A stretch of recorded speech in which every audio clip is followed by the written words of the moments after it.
Kolkata TV ডিজিটালে Bhaswati রয়েছে আপনাদের সঙ্গে। আর প্রত্যেক দিনের মতো আজকেও আপনাদের ওয়েদার আপডেট দেবো যে সপ্তাহের শুরুতে কিন্তু ঝড় বৃষ্টির একটা সম্ভাবনা থাকছে, কারণ আমরা দেখছি যে দক্ষিণবঙ্গে উইকেন্ডেও কার্যত অস্বস্তিকর ভ্যাপসা গরম। আর সেই ভ্যাপসা গরম থেকে কিছুটা হলেও রেহাই পাবেন বঙ্গবাসী। আলিপুর আবহাওয়া দফতর বলছে যে দুই বঙ্গেই কিন্তু ঝড় বৃষ্টির সম্ভাবনা রয়েছে, তবে দক্ষিণবঙ্গের সম্ভাবনাটা খুব ক্ষীণ, কারণ বিকেলের পর ঝোড়ো হাওয়া বইতে পারে, কোথাও কোথাও বজ্র বিদ্যুৎ সহ বৃষ্টি হতে পারে। আবার কোনো কোনো জেলাতে 50 থেকে 60 কিলোমিটার বেগে ঝড় বৃষ্টির সম্ভাবনা রয়েছে, তবে সেই সম্ভাবনাটা ক্ষীণ।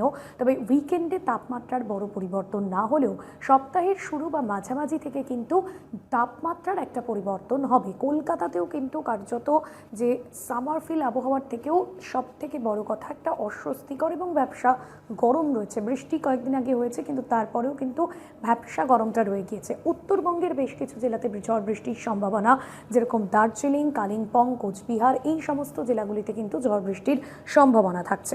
পাশাপাশি কি জানা যাচ্ছে যে 2 থেকে 3 ডিগ্রি পর্যন্ত তাপমাত্রা কমতে পারে আগামী উইকেন্ডে। উড়িষ্যাতে একটি ঘূর্ণাবর্ত রয়েছে এবং উত্তরপ্রদেশের ক্ষেত্রেও কিন্তু একটি নিম্নচাপ অক্ষরেখা অবস্থান করছে, যার ফলে উত্তরবঙ্গে ভারী থেকে অতি ভারী বৃষ্টি হতে পারে।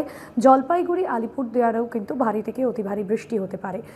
পাশাপাশি বুধবার পর্যন্ত বৃষ্টি কমছে উত্তরবঙ্গে। দক্ষিণবঙ্গের ক্ষেত্রে গরম অস্বস্তিকর আবহাওয়া থাকছে পুরুলিয়া, বাঁকুড়া, ঝাড়গ্রাম, পশ্চিম মেদিনীপুর, পশ্চিম বর্ধমানে, কলকাতা সহ বাকি জেলাতেও থাকছে।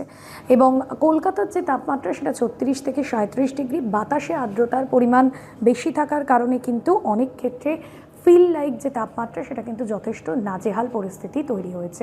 তবে উত্তরবঙ্গ বা দক্ষিণবঙ্গ এখনও পর্যন্ত বড় কোনো ঝড় বৃষ্টি না হলে ঘূর্ণাবর্ত যে তৈরির সম্ভাবনা রয়েছে তার জেরে উত্তরবঙ্গের বেশ কিছু জায়গায় বৃষ্টির সম্ভাবনা থাকছে। তবে দক্ষিণবঙ্গেও আবহাওয়া কিছুটা হলেও উন্নতি হবে, অর্থাৎ কিছুটা হলে কিন্তু ঝড় বৃষ্টির একটা সম্ভাবনা রয়েছে একেবারে পরের সপ্তাহের শেষের দিকে। আজকের বিষয় এখানেই শেষ করছি, তবে অন্যান্য আপডেটের জন্য দেখতে থাকুন কলকাতা টিভি ডিজিটাল।